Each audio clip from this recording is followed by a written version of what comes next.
At my CEO's son's wedding, he ordered, "Take those worthless medals off your chest. You're humiliating me." When I refused, he struck me across the face in front of 250 guests. The sound echoed like a gunshot in the grand hall, and the entire room froze. Then a man stepped out from the crowd, a former Marine I hadn't seen in decades, and he seized my son's wrist with a grip of steel. His words were calm, almost quiet, yet they drained the color from every face in the ballroom.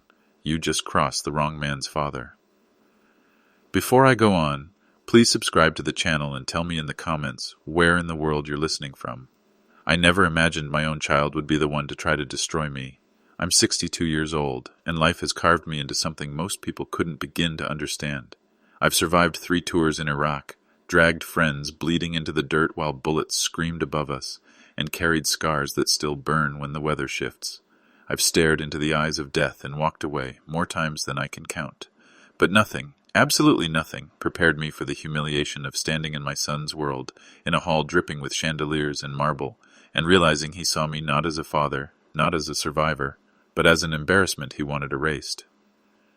The Fairmont Grand Hall glittered that night like something out of a royal painting, with gold drapery and crystal lights throwing fire across polished floors. 250 of the city's elite, the investors who bankrolled his company, the politicians who courted his approval, the journalists eager for a perfect photo, had gathered to celebrate him. And there I was, in my navy blue uniform, the medals I had earned through blood and grit pinned to my chest. They were not decoration. They were fragments of my very soul, bought with nights I still can't forget. I wore them with quiet pride, believing my son might see the man behind them and feel something close to respect. Instead, his voice cut me down like a blade. "These people don't want to see some washed-up soldier pretending to matter. Take them off, or I'll have you thrown out." Gasps rippled through the tables as he spoke, his words slicing into me deeper than any shrapnel ever had. My chest burned, not from shame, but from a rising fire I thought I'd long buried. And when I whispered no, when I held my ground, his hand lashed out, striking me before his wife, his guests, and the world he wanted so badly to impress. The sting of his hand still burned across my cheek, but the pain was nothing compared to the hollowness in my chest. My son, the boy I had once carried on my shoulders so he could see the fireworks over the river, had just struck me down like I was nothing more than a stain on his perfect evening. Around us, the laughter, the clinking of glasses, the soft background music, all of it had been replaced by a silence so sharp it cut through the hall. 250 guests sat frozen, their eyes wide, some whispering behind manicured hands, others holding up their phones, recording the collapse of our family. I wanted to scream, to remind him of the nights I worked double shifts so he could stay in private school, of the times I skipped meals so he'd never have to go hungry, of the promotion I once turned down because it would have meant missing his graduation, but no words came. My mouth was dry, my thoughts a storm. All I could do was stand there with blood on my lip, staring into the face of a man I barely recognized as my own flesh and blood. He didn't stop. "Look around you, Dad," he sneered, his voice dripping with contempt. "These are billionaires, leaders, people who matter. And then there's you, clinging to scraps from a past nobody cares about anymore. You're making me look pathetic." His bride tugged at his arm, her jeweled bracelets rattling as she tried to calm him. "Ethan, maybe we should—" But he shook her off violently, eyes blazing. "No, this ends here. Either he takes those medals off or security drags him out."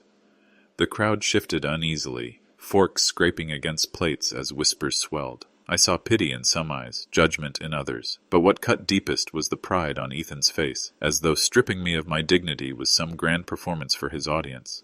My chest ached, but it wasn't from the punch. It was from something deeper, something only a parent could understand. I thought of the nights I had sat by his bed while he coughed through childhood fevers, of the years I believed I was raising him to be a man of character, and here he was, tearing it all down with a single cruel command.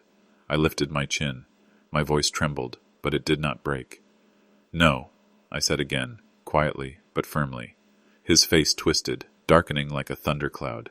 He took a step closer, so close I could smell the whiskey on his breath. "You stubborn old fool," he hissed. "You can't stand that I've built an empire without you.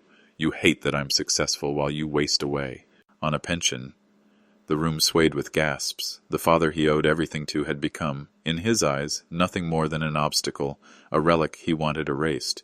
And still, I stood my ground, because those medals were not just mine, they were the lives of the brothers I had buried, the proof of battles fought and survived.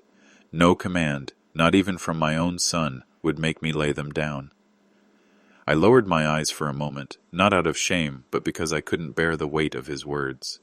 Some washed-up soldier, that's what he called me. The phrase pierced deeper than any bullet I'd ever dodged. My hand brushed against the bronze star pinned to my chest, and I felt myself drifting back in time, to the night I'd earned it. I remembered the weight of a young man in my arms, his blood soaking through my uniform as I dragged him across a field of fire. His name was Corporal Diaz, and he had begged me not to let go. I hadn't. I'd carried him through the smoke until we were both coughing our lungs out, until we stumbled into the safety of our line. That piece of metal was not a trinket. It was his breath, his life, etched forever into me. My son didn't know that story. He never asked. I shifted slightly, feeling the ache in my shoulder, the one that still burns when the rain comes.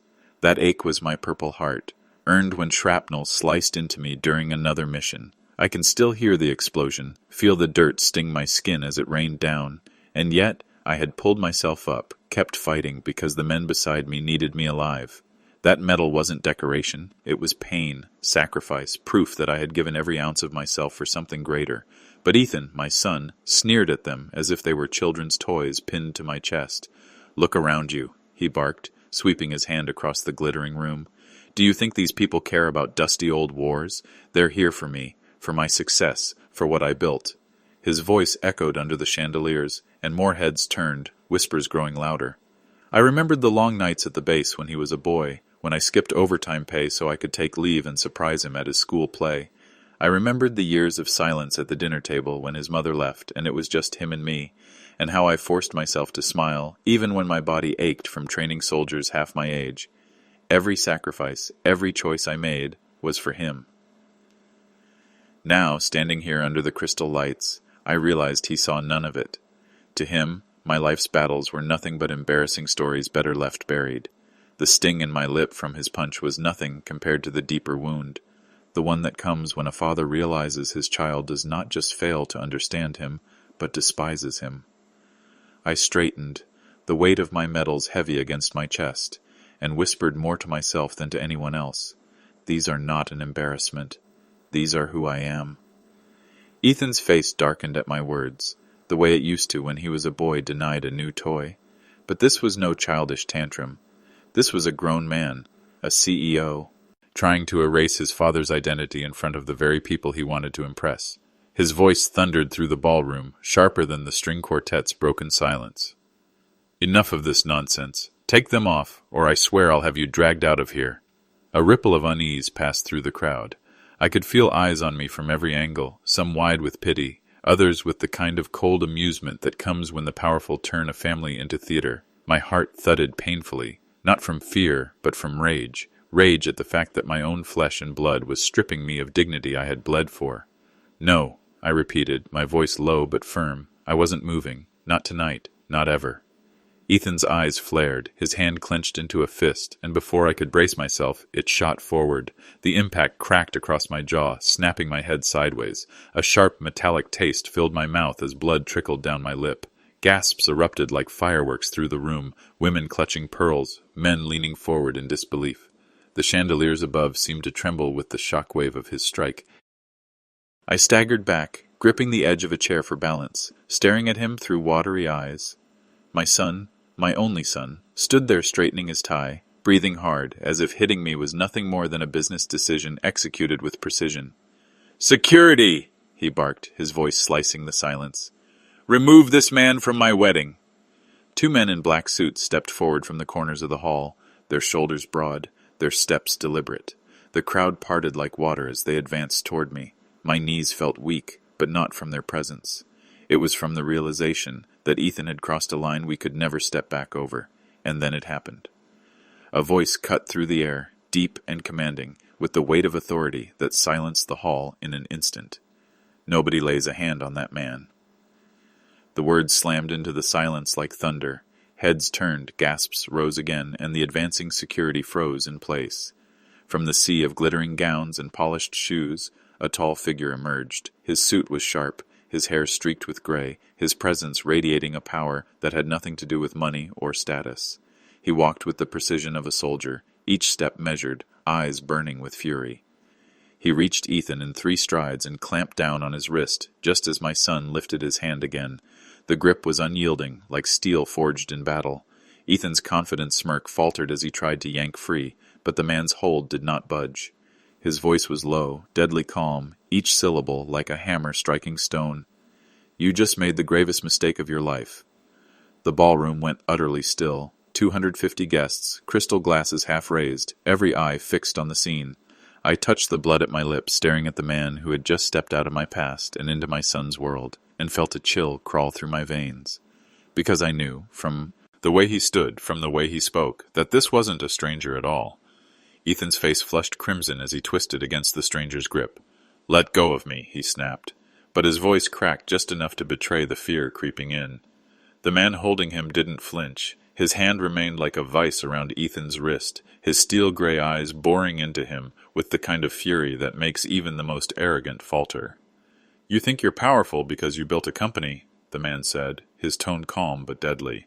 "But you just laid your hands on the wrong man, in front of the wrong witness."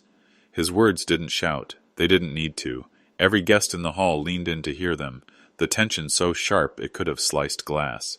Ethan tried again to tug free, but his bravado was gone. He looked smaller, his chest rising and falling too quickly, his tuxedo collar tight around his throat. For the first time all evening, I saw something flicker in his eyes that wasn't pride or contempt. It was uncertainty. The stranger turned his head slightly and looked at me. Recognition jolted through my chest like an electric current. That jawline, that scar above the brow, the way he carried himself, not like a businessman, but like a soldier who never left the battlefield. My breath caught in my throat. Could it be? After all these years. The man turned back to Ethan, his grip still firm.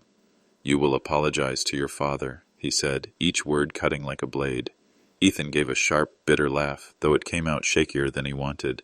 "Do you even know who I am? I'm Ethan Walsh, CEO of Walsh Enterprises.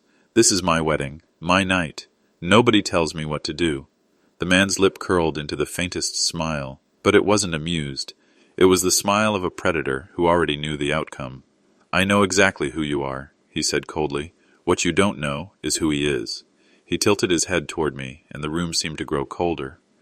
My pulse hammered in my ears. I wanted to disappear, to sink into the polished floor. For decades, I had stayed quiet about what I had seen, what I had done, because I never wanted my son to live in my shadow. Now, that silence had led to this moment, my son standing blind in front of a truth that was about to unravel everything he thought he knew. The stranger's grip on Ethan's wrist tightened, and he leaned in just enough for his voice to carry across the frozen ballroom. "Your father is not the man you think he is." The room collectively inhaled, hundreds of breaths sucked in at once, waiting for the explosion they sensed was about to come. Ethan froze, his smirk faltering for the first time. He glanced around the ballroom as though expecting someone to laugh, to tell him this was just a cruel joke. But no one moved. 250 guests sat in a silence so thick it pressed against my chest. All eyes were fixed on the man holding him, waiting for the revelation they could feel trembling in the air. I wanted to stop it, to tell this man, whoever he was, to let it go, to leave the past buried where I had hidden it all these years. But my throat locked, the words refusing to come. For decades, I had chosen silence. I told myself it was for Ethan's sake that humiliate. Tie was better than pride. When people asked about my service, I brushed it aside with a joke or a quick change of subject. When Ethan's teachers asked about family background, I simply said military, and left it at that. I thought I was protecting him, sparing him from the shadow of my life. But maybe, just maybe, I had made myself invisible. I remembered one night vividly. Ethan was in college, and he'd brought a girlfriend home for dinner. She was curious, bright-eyed, and asked me what it had been like to serve overseas. Before I could answer, Ethan cut in with a dismissive laugh. "Oh, Dad was just a regular soldier, nothing special." His words stung, but the look in his eyes, indifference, not cruelty, stung even more. I swallowed the truth that night, hid it behind a smile, and changed the subject. That was the first time I realized my son had no idea who I truly was, and I'd let him believe it. Now here in this glittering hall, I was paying the price. He saw me as an embarrassment, a relic, a man clinging to outdated medals, and it was my fault as much as his. The stranger still held Ethan's wrist, unyielding. His gaze flicked back to me for a moment, and something in his eyes sent a chill down my spine. He knew everything I had worked so hard to bury. Ethan tried to laugh again, but his voice cracked. My father? He's Kenneth Walsh, retired Army, collects his pension, lives in a tiny apartment because he never figured out how to make real money. He said it loud enough for the whole room to hear, as though volume might restore the confidence he was rapidly losing. The stranger's jaw tightened. No, he said firmly, his voice carrying the weight of a verdict. Your father is Sergeant David Walsh, Bronze Star with Valor, Purple Heart, Combat Action Badge, and you, son, just made the worst mistake of your privileged little life. A gasp rolled through the room, sharp and collective, like a wave crashing against the walls. Ethan's face went pale. For the first time in years, he looked at me, not with disdain, not with contempt, but with something dangerously close to fear. The air inside the hall grew heavy, as though every chandelier and every polished wall was bending beneath the weight of those words. My name, my rank, my medals, things I had kept tucked away like secrets, were now spoken aloud before 250 of the city's most powerful people. I could see the shock ripple through them, faces once filled with smug curiosity, now clouded with awe and confusion. Ethan jerked his wrist again, but the man holding him didn't budge. His voice sharpened, louder than before. Do you know who you're talking to? I'm the CEO of Walsh Enterprises. I don't care about some old war stories. The man's expression didn't change. His grip stayed firm, his tone calm, but deadly. I know exactly who you are. What you don't know is that your father is the man who saved my life. My knees nearly buckled. For a moment the room blurred, the glittering chandeliers melting into the faces of men I had once known. I blinked, and the ballroom was gone. I was standing again in dust and smoke, the rattle of gunfire in my ears, the weight of responsibility pressing down on me as 20 young men looked to me for a way out of hell. The man finally released Ethan's wrist and turned fully toward me. His face, though lined with age and wealth, carried the familiar stamp of memory. The scar above his brow, the steel-gray eyes, and then it hit me, crashing through the years like a thunderclap. Jimmy Caldwell. I whispered the name, barely audible, but he heard it. His mouth tightened in something between a smile and a grimace. It's been a long time, Sarge. The nickname landed like a blow. I hadn't been called that in decades, not since the nights in the desert when every man in my unit relied on me to get them home. Sarge, that was who I was to them. A guide, a shield, a brother. Ethan blinked rapidly, his voice faltering. You two know each other? Caldwell's gaze never left mine. Know him? Your father carried me out of a kill zone when I was 19 years old. He carried me, and 22 other Marines, when the world had already written us off as dead. The ballroom fell into utter silence. Forks clinked against plates as guests set them down, forgotten. Champagne glasses hovered mid-air, untouched. I felt hundreds of eyes on me, burning into my skin, waiting for confirmation, for denial, for anything. But all I could do was swallow hard, my throat tight, because Caldwell was telling the truth. I saw the disbelief on Ethan's face, the first cracks in his arrogance splintering before me. He had built his empire on the illusion of independence, on the idea that he had never needed anyone, and now, in front of his entire world, the foundations of that illusion were being ripped apart. Caldwell stepped closer, his voice steady, each word a hammer striking the marble floor. You don't even know who your father is, but I do, and I'll never forget it.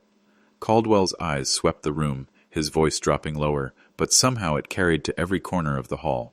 September 12th, 2 decades ago, Forward Operating Base Delta, 30 clicks outside Mosul. It was supposed to be routine, check the perimeter, speak with local leaders, and be back before sundown. But the intel was wrong. The words dragged me back across time. I could feel the desert sun blistering my neck, smell the mix of diesel fuel and dust, hear the heavy grind of Humvee engines echoing through barren hills. 24 young Marines trudged behind me, their rifles heavy, their eyes sharp but nervous. They were counting on me, and I swore I'd get them home. Caldwell's jaw clenched as his voice hardened.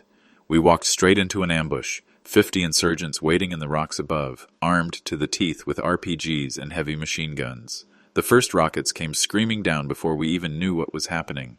Within 30 seconds, half our men were wounded, radios fried, no backup, no air support, just a dry riverbed for cover and certain death closing in from all sides.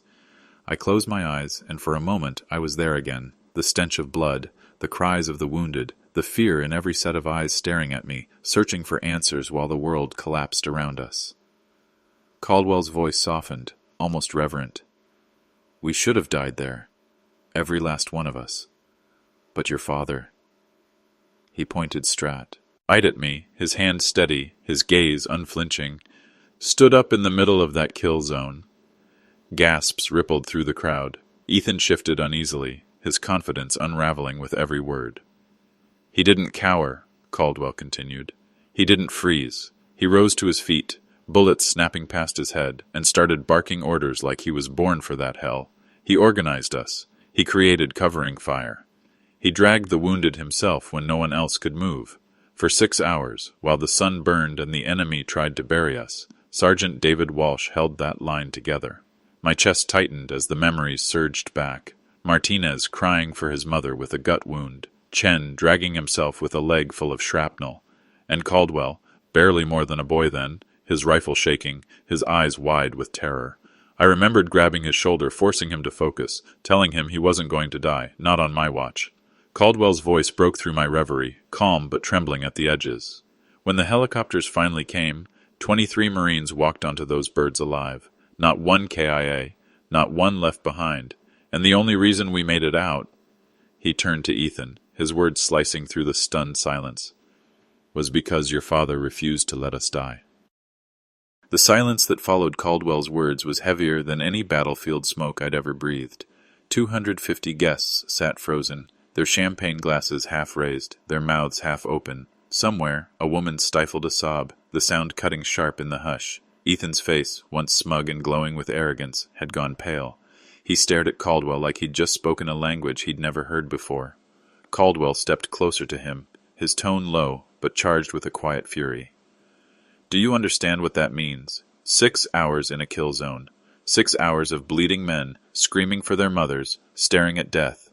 And your father held us together with nothing but his will. I felt my throat tighten. My hand drifted again to the medals pinned to my chest, heavy as bricks. Each one of them was a story written in blood, in pain, in sacrifice. Ethan had dismissed them as trinkets. But now, the truth was spilling into the room, undeniable and raw. Caldwell's voice hardened.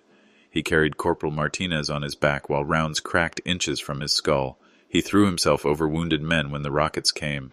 He took shrapnel in his shoulder and leg, and he kept going. Do you see those scars, Walsh? He jabbed a finger toward me. They aren't marks of weakness. They're the price of your life. The reason you stand here in your expensive tuxedo, lording over people who would scatter at the first sound of gunfire. The crowd gasped again, heads turning from me to Ethan, eyes narrowing, whispers hissing. The weight of their judgment began to seep into the air like smoke. Ethan's lips parted, but no words came out. His bravado had cracked, and what replaced it was something I had never seen in him before: fear. Caldwell pressed on mercilessly. Your father is not pathetic. He is not washed up. He is the reason 23 Marines lived to see their families again. He reason I am standing here tonight. And you called him an embarrassment. You struck him in the face. You humiliated him in front of strangers. His voice dropped to a near whisper, sharp as a blade. You don't deserve to call him father. The words cut deeper than any punch Ethan had landed on me. I looked at my son then, really looked at him. His hands trembled at his sides, his jaw slack, and for the first time that night, he wasn't the powerful CEO towering over me. He was a little boy again, caught doing something unforgivable, staring at consequences he never expected to face. But this time, no apology could fix it. The room seemed to shrink as Caldwell's words echoed off the marble walls. Ethan's shoulders sagged, his face twitching as if he wanted to protest but couldn't summon the strength. I could feel every pair of eyes in the hall boring into us, judging him, questioning me, waiting for the next strike. Caldwell straightened his jacket, his voice calm but sharp enough to cut through the silence. You've spent years parading yourself as a genius, Ethan. A man who built an empire with nothing but ambition and grit. But the truth... He paused. letting the tension coil tighter. The truth is, your success was never yours. It was bought, it was arranged, and it all traces back to him. Gasps rippled through the crowd. Ethan stiffened, his eyes darting wildly as though searching for an escape.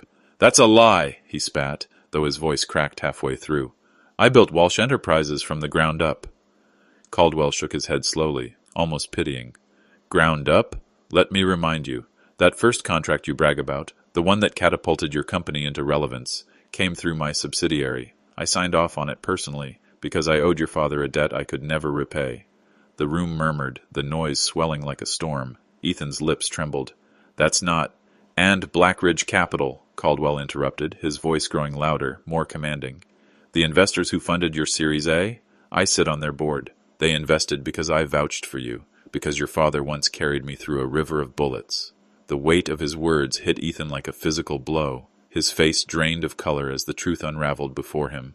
Caldwell took another step closer, towering over him. "Morrison Tech, your biggest client? 30% of their shares belong to me. The government contracts that saved your company 2 years ago from bankruptcy? My signature carried them through." He leaned forward, his voice sharp as a knife. "Do you understand yet? You've been living off your father's sacrifice for years. Every dollar, every headline, every ounce of power you wave in people's faces. It all came because I made sure the man who saved my life would never have to watch his son fail." The ballroom erupted in whispers, the sound like a hive of bees buzzing with scandal. Phones rose higher, cameras flashing. Ethan swayed on his feet as if the ground itself had given way.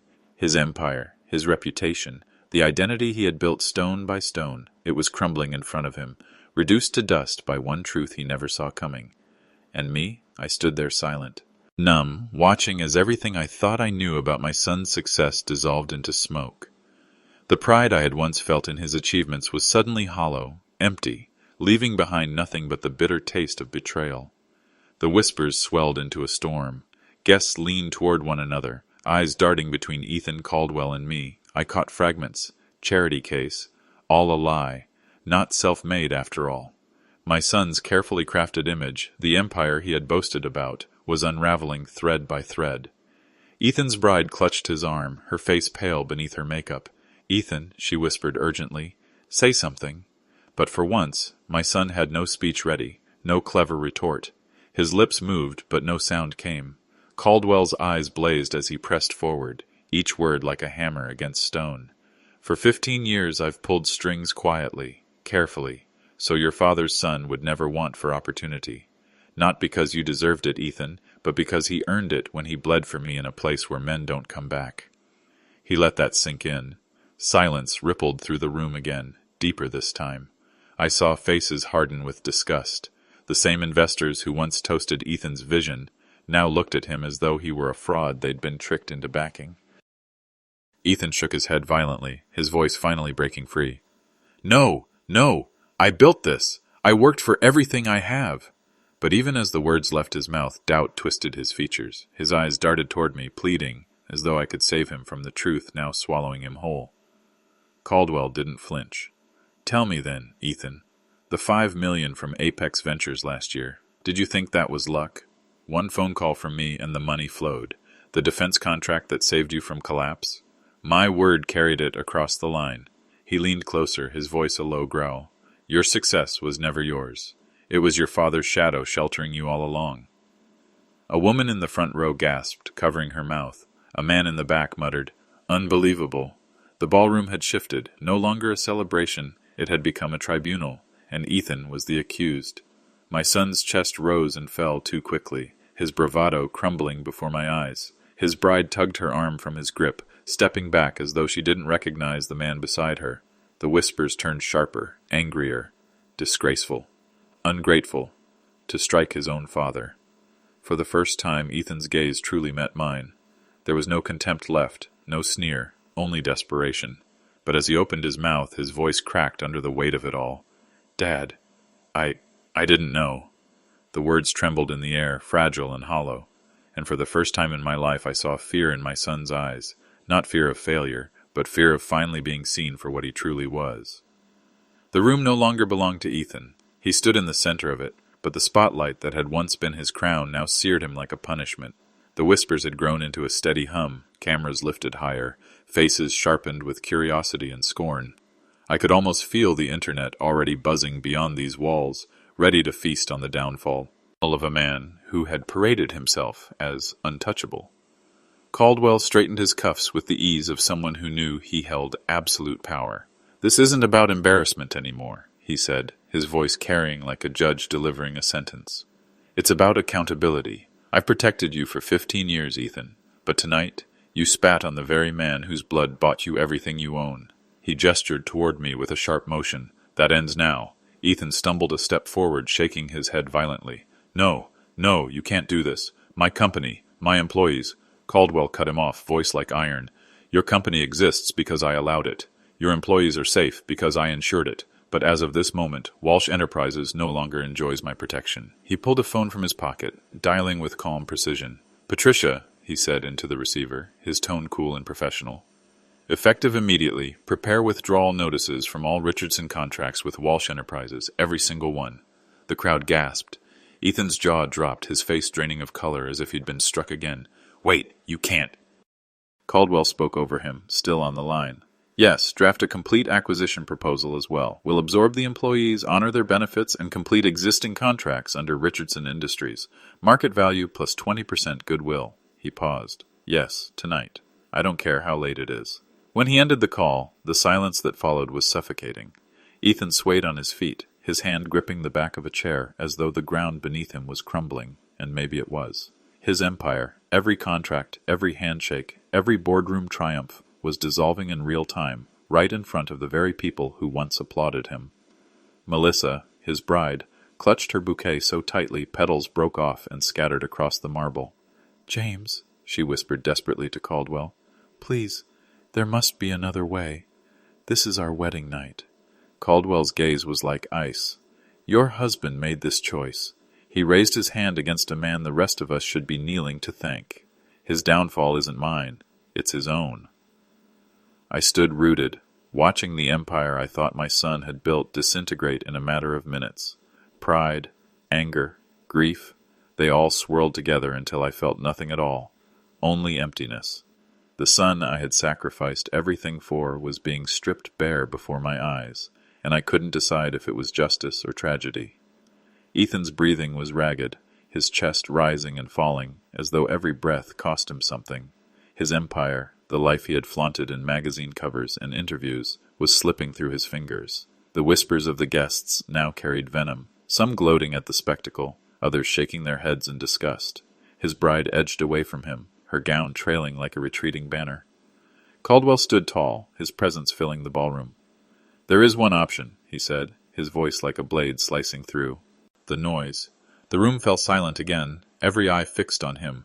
Ethan swallowed hard, his lips parting with desperate hope. Caldwell's gaze was merciless. "You can resign as CEO. Effective immediately, your shares will be bought out at fair market value, and in return, I'll allow you to stay within the new structure." He paused, letting the words hang like a noose. "But not as a leader, not as a visionary. As a manager, mid-level, 38,000 a year, no stock, no perks, no executive privileges.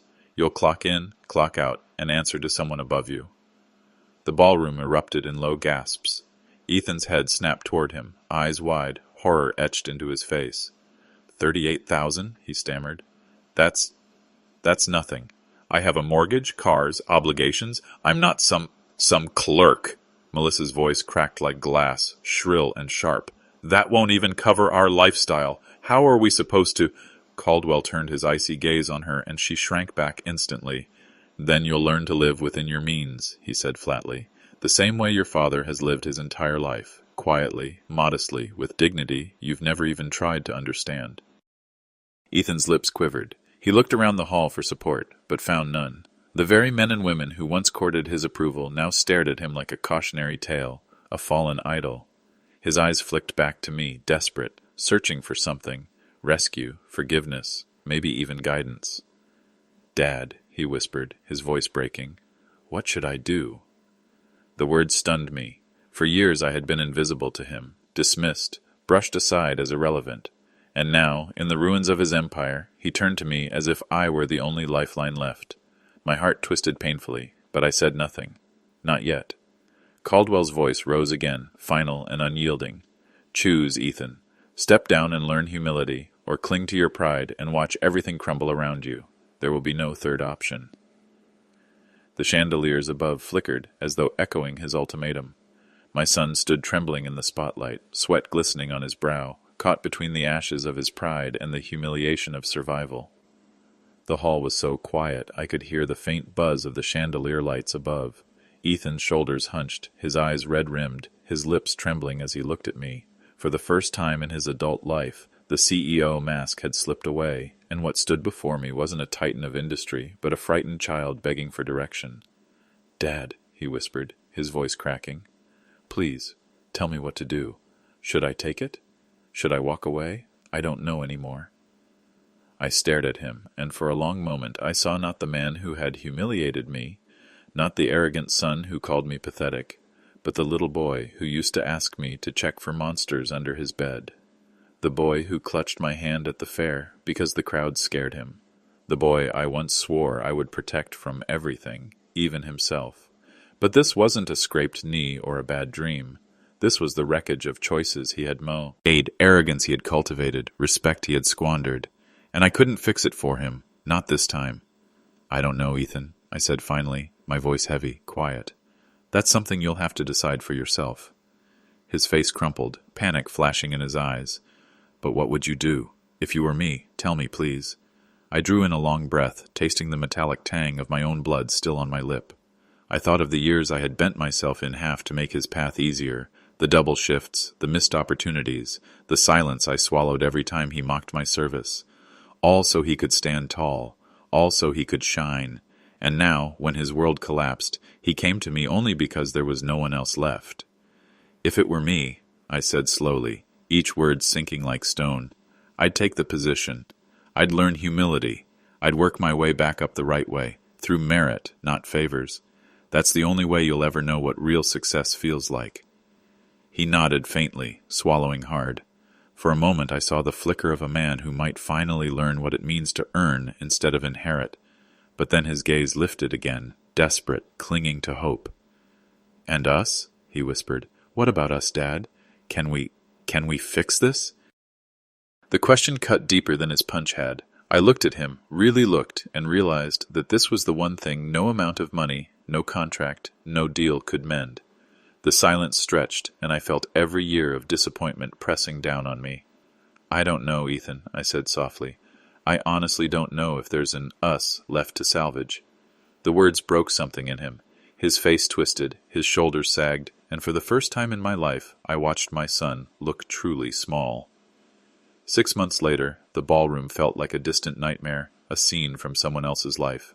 I stood on the deck of a small cabin overlooking Lake Silverwood, the morning sun painting the water in streaks of gold.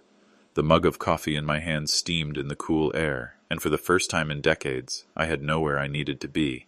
No orders to follow, no schedule to keep. Just peace. The cabin wasn't much. 2 bedrooms, 1 bathroom, a kitchen barely large enough for one man who had learned long ago how to cook for himself. But to me, it felt like a palace. After years in cramped military housing and a 1-bedroom apartment that always smelled faintly of mildew, this place was freedom. I bought it outright, with part of the settlement Caldwell had insisted on giving me. I told him I didn't want it, that I hadn't carried him through that hellhole for payment, but he wouldn't hear of it. "It's not for Afghanistan," he told me, pressing the check into my hand. "It's for the 23 years you lived in the shadow of your own sacrifice." I'd used some of it to buy this cabin and tucked the rest away, enough to live modestly for the rest of my days. I didn't need extravagance. Peace was worth more than any luxury. The mornings here were my favorite. The lake came alive slowly, the surface smooth as glass, until the first boat carved through it. Eagles circled high above, patient hunters scanning for their first catch. I'd sit with my coffee, listening to the world wake up, and wonder why it had taken me 62 years to find something this simple, this pure. The silence was no longer the enemy it had been in my apartment, where every creak reminded me of loneliness. Here, silence was a companion. It wrapped around me like a blanket, reminding me that solitude could be a gift when you finally stopped fighting it. Sometimes, when the wind blew across the water, I'd think about that night, the chandeliers, the punch, Caldwell's voice slicing through the chaos, and Ethan standing in the center of it all, his empire collapsing in real time. I didn't replay it with anger, not anymore. I replayed it as a lesson, the moment I stopped being invisible, even if it came at the cost of my son's respect. I sipped my coffee and let the sun warm my face. For the first time in my life, I wasn't a soldier or a father trying to fix everything. I was just a man on his porch, finally at peace. Caldwell became a fixture in my life after that night, not as the powerful investor who had dismantled my son's empire, but as the 19-year-old Marine I'd once carried through a storm of bullets. We met once a week without fail, sometimes at his penthouse in the city, sometimes here at the cabin by the lake. He'd bring steaks or a bottle of bourbon, and we'd sit on the deck long after the sun dipped below the trees, two old soldiers talking about everything and nothing. It surprised me how quickly the bond returned. Decades had passed since that riverbed, but the connection forged in blood never faded. We didn't need to explain the nightmares or the sudden silences when a memory clawed its way back. He'd flinch at the crack of thunder, and I'd nod without a word. I'd stiffen when the smell of burning wood carried me back to a night of explosions, and he'd change the subject gently, steering me back to safer ground. For the first time since I left the service, I didn't feel like a ghost walking among civilians. I felt seen. Poker nights became tradition. Caldwell brought along other veterans he trusted, men with the same 1,000-yard stare, the same dark humor that only comes from surviving hell. We'd play cards, tell stories too grim for polite company, and laugh louder than I had in years, laughter that wasn't forced, laughter that healed. One evening, as the cards shuffled and the bourbon burned its way down, Caldwell leaned back and looked at me with that same steady gaze he'd worn the night of the wedding. "You know, Sarge," he said, "I spent 23 years wondering if you even remembered me, wondering if you thought of that day as often as I did." I swallowed hard, my eyes drifting to the lake shimmering under the moon. I thought of it every damn day, but I tried not to, tried to bury it, because if I remembered, I had to remember all of them, the ones who didn't come home. He nodded slowly. "That's the curse, isn't it? We carry both, the ones who lived and the ones who didn't." We sat in silence after that, the cards forgotten, the night settling, heavy around us. And yet, for once, the silence wasn't unbearable. It was shared, a burden halved. I realized then that carrying a man out of a kill zone doesn't just save his life, it binds you together forever. Caldwell wasn't just an ally from the past, he had become my friend, my brother, the family I hadn't known I still needed. It was a gray morning when my phone buzzed against the deck railing. I almost ignored it, assuming it was another reminder from the utility company or some meaningless spam. But when I glanced at the screen, my breath caught. The name blinking there was one I hadn't seen in 6 months. Ethan. For a long moment, I just stared at it, my thumb hovering, debating if I should even open it. When I finally did, the words were simple. "Dad, I know you don't want to hear from me, but I thought you should know. I got promoted to assistant manager. It isn't much, but I earned it. Thought you might want to know." I read it 3 times, my chest tightening. Assistant manager, a title that, in his old world, would have been a humiliation, a step backward, a badge of failure. But now it meant something different. It meant he was working, grinding, building without invisible strings pulling him upward. It meant he was tasting, maybe for the first time, what it meant to earn something with his own 2 hands. For 6 months, there had been silence between us. Not a word, not an apology beyond that night's shattered whisper. And now here he was, sending me news of a promotion that probably came with nothing more than a modest $5,000 raise and a sliver of responsibility. Yet somehow, it mattered more than all the millions he used to throw around like confetti. I typed back slowly. "Congratulations. That's good news." The 3 dots appeared instantly, flickering on and off like a heartbeat. He was typing, erasing, typing again. Finally, a single word came through. "Thanks, Dad." It wasn't reconciliation, it wasn't forgiveness, but it was something, an acknowledgement, more than we'd had in months. News trickled in over time. Melissa had filed for divorce just 3 weeks after the wedding. She left with the house, the cars, and a chunk of what savings hadn't already evaporated. Ethan was living in a small studio apartment now, riding the bus to work, learning how to budget in ways he'd never had to before. And though part of me pitied him, another part, the part that had carried men through firefights, the part that knew hardship carved character, felt relief. Because for the first time in his life, he was being forced to learn what survival really meant. I put the phone down and stared at the rippling lake. The old Ethan, the one who mocked my medals, who saw me as nothing more than a reminder of everything he wanted to forget, was gone. What remained was a man at rock bottom, clawing for dignity one step at a time. Maybe humility was finally teaching him what my love never could. Caldwell showed up early one morning carrying a bag of breakfast from the diner in town. The smell of bacon and coffee filled the porch as he dropped into the chair beside me. "Got something interesting for you," he said, passing me a cup. His tone was casual, but I could see that flicker in his eyes, the one that meant he'd been holding on to a piece of news until the right moment. I raised an eyebrow. "What now? Another contract you've dismantled?" He chuckled, shaking his head. "Not this time. Your son applied for our management training program. Senior level, 2-year track. Real advancement potential if he makes it through." The words sank into me slowly, like stones dropping into deep water. For a long time I just stared at him, trying to process. "And did he mention me?" I asked finally, my voice tighter than I intended. "Not once," Caldwell replied, watching me carefully. "Didn't drop your name, didn't hint at our history. Applied clean, just his work record and what little experience he scraped together these past months." He leaned back, taking a sip of coffee. "I'll let HR handle it like any other application. If he's qualified, he gets an interview. If he's not, he doesn't. No favors, no shortcuts." I sat back in my chair, the lake stretching wide and silver before us.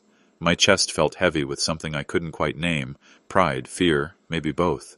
For years, Ethan had climbed ladders someone else built for him, ladders I hadn't even known existed. Now, for the first time, he was trying to climb one nailed together by his own hands. "How do you feel about it?" Caldwell asked, his voice quieter now. I thought for a long moment. In the past, the idea of Ethan working under Caldwell's roof would have filled me with dread, a recipe for disaster. But now it felt different. "If he earns it," I said finally, "then he deserves the chance. And if he doesn't, then he deserves the rejection just as much." Caldwell studied me for a moment before nodding, satisfied. "Good answer." We sat in silence after that, the kind of silence that didn't need to be filled. The lake was waking up, boats rumbling in the distance, birds cutting across the sky. For the first time in months, I felt a small, cautious spark flicker in my chest. Maybe not hope, not yet, but possibility.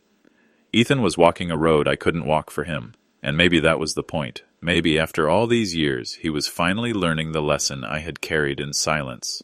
Dignity isn't given, it's earned. A week later, my phone buzzed again. This time, the message was longer, hesitant, almost clumsy. "Dad, I know this is probably too much to ask, but would you maybe want to grab a coffee sometime? Just to talk." I read it twice, my heart tightening the way it always did when Ethan's name appeared on the screen. 6 months ago, I would have deleted it without a thought. But now, after the wreckage, after the silence, after watching him start to claw his way back on his own, the question felt different. I showed the message to Caldwell, who had stopped by with his usual bag of diner food. He read it, then handed the phone back without a word. When I asked what he thought, he said simply, "Coffee is just coffee. It doesn't obligate you to forgive him. It doesn't erase what happened. It just means you're willing to sit across a table and see what's left." He was right. Coffee was just coffee.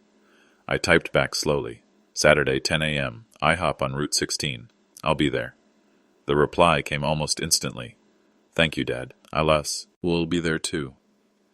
I set the phone down and looked out over Lake Silverwood. The eagles soared overhead, carrying their catch back to their nests. A boat cut across the water, leaving ripples that spread wide and then disappeared. The world kept moving, no matter how shattered the past had been. I realized then that I didn't need Ethan to fix what was broken between us in one conversation. I didn't need him to say the perfect words or offer the apology I'd waited for my whole life. All I needed was to know that maybe, just maybe, he was finally ready to see me, not as a burden, not as an embarrassment, but as the man I had always been. And if he wasn't? If the coffee ended in silence, in disappointment, in another reminder of everything we had lost, then I would still come home to this cabin, to this lake, to this peace I had fought for and finally found.